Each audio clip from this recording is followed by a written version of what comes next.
Big night. We're here with the junkyard dog, John Dowd himself. How you doing, brother? This guy is... I'm good. I finally got off my butt and brought my bike out here to you. This is a really special bike. Tell us what this is, John. Well, this was my the bike I won a championship with in '98. That was a special year. We got Doug's bike too. So this is a factory YZ125, and it's going to be here on display. John's going to be here on display also December 7th. yeah, we're gonna come hang out on the 7th and join the party with Doug Henry. So not only one factory bike, but two. This is Doug Henry's actual factory four-stroke that he won the national on, right? Is that right, John? Yeah, this is the first year of production 450, and yeah, so Doug won the title that year, the outdoor title. Sadly, that's what probably killed the two-stroke, right? Yeah, this was the beginning of the end of the two-stroke. Look at the dust on this thing. See, we'll do a little wash me on it. So we're going to preserve the originality, but I have this $8,000 steam cleaner that we use for cleaning bikes. It'll come out so clean when we're done, and we'll polish them up. So if you want to see them on the 7th, we have John's YZ125. So that was Supercross championship, right? Yeah, this was West Coast Supercross. And Doug's bike was outdoor, 250 outdoor, 450 outdoor, which is now 450. It used to be 250, but I'll tell you, this was a trip down memory lane, dragging these bikes out of the attic and stuffing them in the van and bringing them out here. Just you know, that was some real fun times back then. That '98 year was like just kind of fairy tale stuff for me personally, anyways. You know, winning races and stuff and. No, Yamaha was really kicking ass. Wasn't Wyndham on the team that year too? Yeah, Kevin. So they had you, Kevin Wyndham. I'm trying to remember. Dowdy. Ezra was in there. Was Dubac on the team then? Ezra Lusk was in there, but I can't remember if it was 90. We were talking about the ads. I remember that ad where you guys all had the cowboy hats on. We're getting old, you know. Yeah. All these years are blending together. But John and I both about to turn 60. You're going to be 60 in April. John's been around the MX scene back in the 80s. I think you were... With you? When did you start? 80. I started way before you, but you went way farther, way faster than I did. You showed up more expert first year, which nobody does that in New England. John I started in 85, I guess. And you were an expert by 86, right? Yeah, second half of 86. And he was running in the top 5 his first year as an expert, which nobody does. Like, most guys are happy to not get lapped. It was like a national back then. You had guys like JoJo Keller, Weems Scott, David Rudnicki, Waddington, JoJo Keller, yep, JoJo, Tony LaRusso, Rudd, Weems, yep, and Keith Johnson, Mike Treadwell. I mean, just to break the top 10 there. I mean, all those guys finished way up in the nationals at one point or another. That's part of the reason for this event on the 7th, right? Is to try to collaborate and try to help get the guys together, because there's so many organizations these days that the racing gets a little diluted. Back then, we didn't really have that option. It was two. Yeah, it was NESE was like most of the big bikes, the big guys, and then there was NEMA, right? Yeah. Which was all the little guys. So, you know, anybody who wanted to race, you raced NESE, and you raced all the best guys every weekend. So I think that's what's missing nowadays in the local scene, is that, you know, there's so many different series going on that, you know, you get one fast guy here, one fast guy there, you know, so you're not all racing together. So that's part of the struggle, I guess, nowadays. But we didn't know any better. We just went every weekend and raced everybody, and, you know, worked our butts off trying to keep up with, you know, Tread and Keith and Doug and JoJo and all those other guys. Yeah. Pat Barton too. We forgot about him. Barton, he actually almost won the Southwick National back in that era. He led to the last lap. Yeah. Pat was a machine for many, many years. I think you had Pat, Tony. You had a really long career. Where from like 86, you raced the nationals you were in your 50s racing nationals, weren't you? Or was it the 40s? I qualified when I was 48. 48, yeah. Tony tried to do it this year, and he's like, was he 50 something? 52 or something, I think. Didn't you podium at Southwick when you were like 40 something years 45, old? 45, I think. 45 years old. He podiums the AMA National.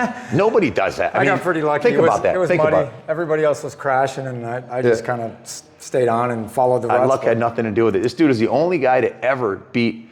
And it was Southwick. Yeah. Yeah, you were the only guy to ever beat Ricky Carmichael straight up at the Wick. Am I correct? Is that true? Yeah, I believe so. Yeah. This guy's a sand he's a sand machine. He still gives me crap about that. Every time I see him, he's like, Dowdy, I'm 98 Southwick. As a local dude, to see Dowdy running up front was always an inspiration for us. And you see like him or Barton or Tony or any of those guys racing the Nationals. And even Chris Canning recently, he's running in the top 5 at the Nationals. It's very inspiring, But these guys like John. Competition was stiff back then, back in those days. Hell yeah. Like, you had to work, Like to break in the top 10, I'd be happy to get a top 10 in the expert class because all those guys that I just rattled off were there. Yeah, but you were the master of wheelies on the starting line. Yeah, I got some good hole shots with the CR500. So later in your career, in 2003, he had lost his factory ride, and Al Cordner, mutual friend of ours, asked me, said, "Do you want to sponsor Dowdy?" And that year we did over 10 million in sales in the computer business. So I was like, hell yeah, I want to sponsor Dowdy. Yeah. And I got to travel the Nationals with him and Ron Bushy, raging around the factory mechanic. We had a freaking blast, man. And one thing I'll say about Dowd, John never got like uptight. He was always having fun, laughing, had a smile on his face. He kept it fun. And that year with Bushy travel, I got to go to a few Nationals with you guys. I had a great time. But that's the bike right there. Let's show them the bike. That was the third bike I brought here tonight. Was this? Yeah, there's three national caliber weapons right here. This is one of the 520s that he campaigned on, the Cernix, Kaplan Cycles, PCY. I think we ended up 5th overall that year in the outdoor series. You were banging holies on this thing like nobody's business. 11 hole shots that year. Yeah. And they cheated you out of the hole shot bucks one day, didn't they? This was the secret. Look at cruise control. That's how the hole shots were happening. These 520s are rocket ships too. And the 4 gears too. This only has 4 gears. What would you start in second on it? Second and just shift to third. If no one, like it wasn't the fastest thing immediately out of the gate, but about 20 feet out, the thing was just like. So yeah, we're gonna clean all these bikes up. They'll be here, guys. The best part about this, you're all invited. We're having an event here, December 7th.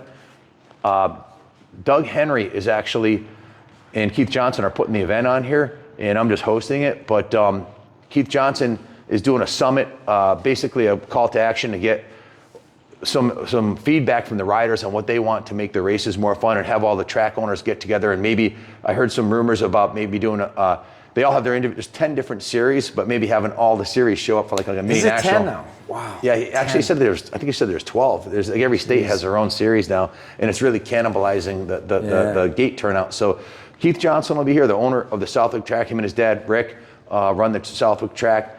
And John's he's still there running the dozer at the Nationals, prepping the track. It's amazing what you guys do. I do my laps on a dozer now, but I'm still there. Here and there. The track was totally washed out this year, and you guys had it done already in like 2 days. Well, it's sand. Sand, it just it can be your friend, or it can really make you work. So, guys, Doug Henry runs the Fallen Rider. Is that the Fallen Rider Fund? Is that what it's called? I think. Is that right?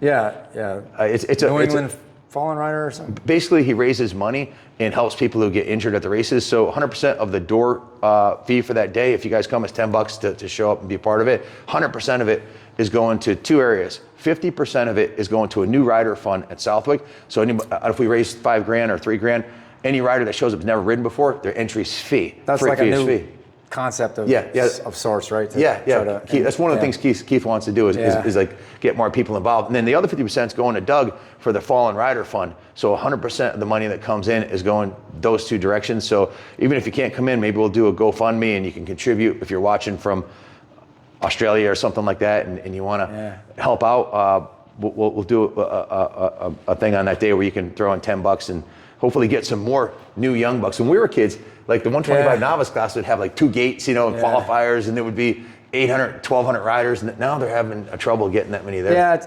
it's in the hopes to breathe new air into the sport a little bit. I mean, it's tough. I mean, bikes are very expensive. The first 250 I bought, brand new, was like $2,400. Yeah.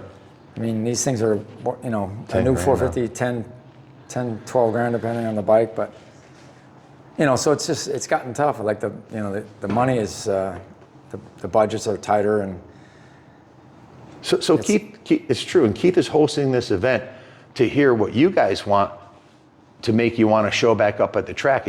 So everybody's going to get a chance to put in their 2 cents on what they think we could do to make motocross better and more fun, and have you guys show up at the track. So, and if you're a new rider and you've never been there before, looks like some gate fees are going to get paid for the first time riders. So I'm pretty excited about that. So guys, we're gonna clean these bikes up. They'll all be on display. 2 legit factory national championship winning Yamahas. These bikes are priceless, and we're not gonna mess with any of the componentry. We're just gonna clean them up real nice. This one here, this was the one when I sponsored John's team that year. We're gonna put the Kaplan Cycles, Cernix.com. I think we have a picture somewhere of the graphics, and we're gonna, Christy, you know, I haven't told her yet, but now she'll find out. Is gonna recreate those graphics. Yeah. Just need them by December 7th, hon. So. Well, and this thing wasn't really ever intended to be like a trophy bike of any sort. So we kept this and just rode it. I gave it to my brother, and just, it was like a borrow bike or whatever. So it's a little more beat up than those two, but I'm Can't sure, kill them 520s. I'm sure you guys will do your magic, and the wizard, Chris Kelly. This thing will still run. I'm sure you get some fresh gas in it. Yeah, get Chris Kelly on this thing. Chris, he'll have that thing popping wheelies in no time, doing holies. So we actually have good bikes. I have an obscene amount of parts in stock for this bike too. I'm not sure why, yeah? but we ended up buying a collection of 520, like all kinds of NOS parts and gaskets and clutches and everything you could need to. You got a rear fender? I noticed the rear fender's I think we have one of those too. If not, Chris knows where to get them. They must have had something laying on it in my attic. Guys, you've seen our motorcycle restorations. We'll clean this thing up like a new penny, and you can't, like I said, you can't kill a motor. Look, what's the scoop with this? Is this deal like factory connection stuff there? Deal? It didn't come like that, did no, that was. I think, I don't know for sure, but I believe we might have got those from KTM at the time. So it's like A-kit stuff, right? Yeah, it was some fancy stuff. Cool. We were pretty lucky those couple of years. Like we definitely got some help from KTM and got some fancy parts here and there. We were talking about that 540 kit, yes, factory motor thing that we got, and that thing was so fast. I actually chose not to. I raced it one weekend, and the thing was like scary fast. Yeah. This is a production engine. I actually preferred the production motor. It was more usable, and lap time wise, it was just a better program. That thing was like a dragster, that 540 kit, but it was cool getting the chance to play with stuff like that. Where was the track that you actually ran that motor once? I think you went too fast. Washougal. Yeah, you almost flew off the top of the hill or something. Yep. So, yeah. Good times. No doubt. Any one of these bikes refreshed would probably be very competitive at the local level still to this day, you know? I think so. With the right rider. The 125 might have trouble keeping up with the 250Fs, but yeah, I think these two bikes, these things were fast. This 520. It's a monster. They changed the rule, the AMA rule after this year. Actually, after 03, I think they changed it so we couldn't use the 520 anymore. They made the CC limit 450. Bastards. Yeah. So I guess the four strokes are really dominating, starting to make it. Now it's all four strokes, but yeah, it's just surreal seeing these two factory bikes in the showroom here, and it's gonna be an honor to clean them up and spin some wrenches on them, get them dialed in for display. We also have Damon Bradshaw's. Al Cordner bought Damon Bradshaw's CR250 here. We have his bike. We have Doug Henry's CR250 two-stroke practice bike here also, which is all restored like brand new. The number 4 on it? Yeah. So we have that one. Yeah. We have Robbie Knievel's bike. We've got a lot of significant bikes. We'll have them all lined up at the event, guys. You can come check them out. Maybe get your picture taken with John or have him sign a helmet or something. But Doug will be here too, and Keith Johnson and a bunch of other legends of motocross. So December 7th, hope to see you there. I'm pumped. Are you excited for the event? Yeah. I mean, it's cool. It's always cool to come to these events and hang out and bench race with all the guys. You know, I mean, especially guys like me. I don't really race anymore, so it's kind of nice to just do the bench racing thing. But sitting down with Keith and Tread and Doug and stuff, and and whoever else decides to show. But there's always a lot of good stories and a lot of laughs. So we had a lot of good times racing over the years. I mean, I wouldn't trade it for the world. So I'm excited. Can't wait for the 7th. We mentioned all the legends from New England, but all you legends are invited to come, and all you regular guys who'd want to hang out and do what they can to help motocross, the future motocross, show up to the event, show your support, and hang out with us. Who knows? I heard Jeff Stanton might even show up. He's getting invited. Oh, Actually, yeah? Keith's supposed to call him. My friend Troy from Buell is really good friends with him. They run a motorcycle adventure touring thing from Triumph. Triumph gives them 12 new bikes every year. Yeah. And they go out and they take people on adventure tours and to promote the bikes and also to have fun. But it's at Stanton's Off-Road Adventure. So maybe, who knows, maybe Jeff will be here for the event. So That'll be a little surprise for everybody. yeah. So who knows, who'll show up. But we'll all be here. We hope you guys show up December 7th at the New England Motorcycle Museum. We'll put a flyer on the Instagram and the Facebook pages. I hope to see you all here. And John, thank you so much. So honored. Yeah, thanks for having me. Sorry it took so long to get these things. Oh man, I know perfect timing. You and I have been talking about this for I don't know how many years. What, 5, 6, 7 years or something? I mean, it just never really happened till today, I guess. Well, I know how much the bike means to you. It's his works factory YZ125 and Yeah. Doug's legendary. I was having trouble stroke. letting go of it. Not really letting go of it, but you know, I think it's a good thing to be here. Like, you know, other people can see the thing, and I had it in my basement, which is great for me, but Yeah. Well, it'll go back there when nobody else gets to see it. It'll go back there whenever you're ready. So we'll have it all dolled up by the 7th. So cleaned up. Wizard's gonna, spin a couple of wrenches on it, give it the Wizard tune. So, anyways, thank you so much, John and Trish. Really appreciate you guys supporting us. We'll see you on the 7th. Yes, sir. Thanks for watching, everybody. And as always, God bless America.